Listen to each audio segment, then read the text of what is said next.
সবাই উড়াইতেছে, হোয়াটসঅ্যাপে দিতেছে। লক্ষ লক্ষ ছাত্র জনতা, শ্রমিক, সাধারণ জনতা সব শাহবাগমুখী।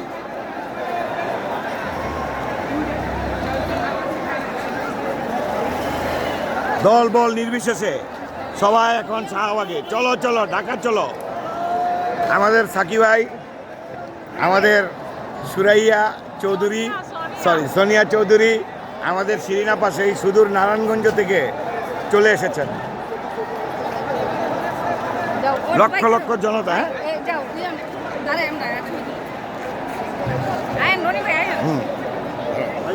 সব ছবি ভিডিও পরে সব ছবি পাওয়া যাবে, ভিডিও থেকেই ছবি পাওয়া যাবে।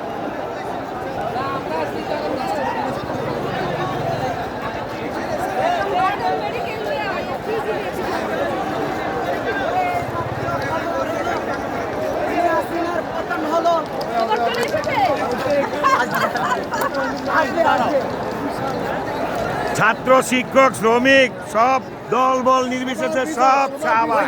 আমাকে এক রিক্সাওয়ালা মামা সে গাবতলী থেকে নিয়ে আসছে, পুলিশের সামনে দিয়ে, আর্মির সামনে দিয়ে অনেক কষ্ট করে নিয়ে আসছে, পুরো এরিয়া ঘুরাই ঘুরাই।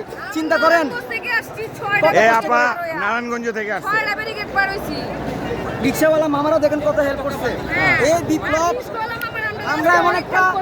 আমরা এমন একটা নতুন বাংলাদেশ বানাবো যেখানে রিক্সাওয়ালা থেকে শুরু করে সমাজের সর্বোচ্চ স্তরে যে চাকরিজীবী সেও সমান অধিকার পাবে, সে তার নাগরিক অধিকার পাবে। আপনাদের সাথে আছি, ঠিক আছে? ছাত্রদের সাথে আমরা আছি, দল বল নির্বিশেষে শিক্ষক, শ্রমিক, সমস্ত সাধারণ জনতা সবাই ঢাকা, সব শাহবাগে আসো। ঢাকা আমরা এমন একটা বাংলাদেশ, বিপ্লবী বাংলাদেশের স্বপ্ন দেখি যেখানে মানুষকে ভোট, ভাত, নাগরিক অধিকারের জন্য মরতে হবে না। আমরা এমন একটা বাংলাদেশের জন্য আজকে হাজার হাজার নিরস্ত্র ছাত্র জীবন দিয়ে দিচ্ছে, এবং আরো হাজারও যদি চলে যায় আমরা আছি ইনশাআল্লাহ। আমাদের সোনিয়া চৌধুরী ছাত্রদের সাথে চলে এসেছে।